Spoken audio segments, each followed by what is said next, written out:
Hi, I'm Dewana Bird. I'm a medium and a psychic. Let me tell you why I'm a medium and a psychic. I was born to a father that he saw things. His mama saw some things, but I didn't know it until I was way older, and I'm not that old, okay? But, and I asked my daddy, I said, is there anybody like me in this family? And he finally said, that was your grandmama's daddy, which was his mother. And he said, he's dead now, though. He always hated me.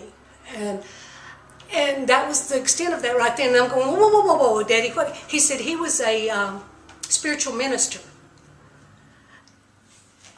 And because I never knew anybody else in the family was like me. I knew my mother moved tables with her mind.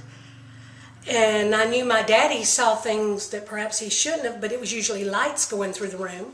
That kind of thing. But when I was born, but see, I've always had, between lives and before, and this is how I became let me go back, because I've got to get it fixed for you.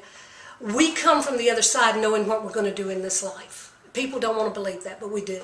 And I knew I was going to be a psychic and a medium in this life, and I always tried to talk myself out of it, but I couldn't.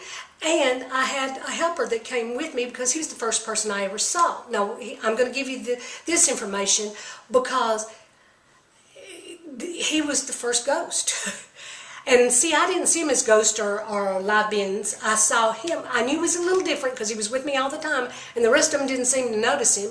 But I also remembered him between lives when he was teaching me. And my name, I chose it before birth. It means of John. Guess what his name is? It is John. And he was the one with Jesus that always taught me about things that happened to them and that happened in the world. And John would tell me, be quiet now, whenever I was talking to someone that he thought might hurt me ultimately. He'd tell me, be quiet now. And he would tell me, he always told me, and this is something not easy for a young child, but he'd tell me they'll hand you your head on a silver platter.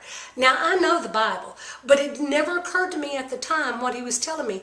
Ghosts are so literal, and I call them ghost spirits. They're so literal, but that's how I came here as a medium. And then the psychic ability just kind of fell into place there too, but obviously I had asked for it on the other side. Now, ghosts have always been my friends, and that doesn't mean that I'm the weird one, although some people will tell you I'm weird. But what it does mean is that I'm more at home with them than perhaps I am with some live people. Now, I have some best friends, and I'm not exactly without people around me. But the problem, and it's not a problem, but what happens with me is whenever I'm around you for any moment, even if it's on the phone, or even if your friend talks about you, I already know who you are and what's going on with your life. And it's been that way ever since I was born to this life. And I know I'm going to do it again. That is just who I am, and this is my spiritual evolution. Now, if I can touch you and help you with something that's in your spiritual evolution, then I've done my job. Because on the other side in here, I came here to work, but, and I'll tell you about this later, I had a near-death experience. And the near-death experience, I knew I didn't want to do what I said I'd come to do. And I'll tell you about that. You have a good day. I hope you've enjoyed and learned something.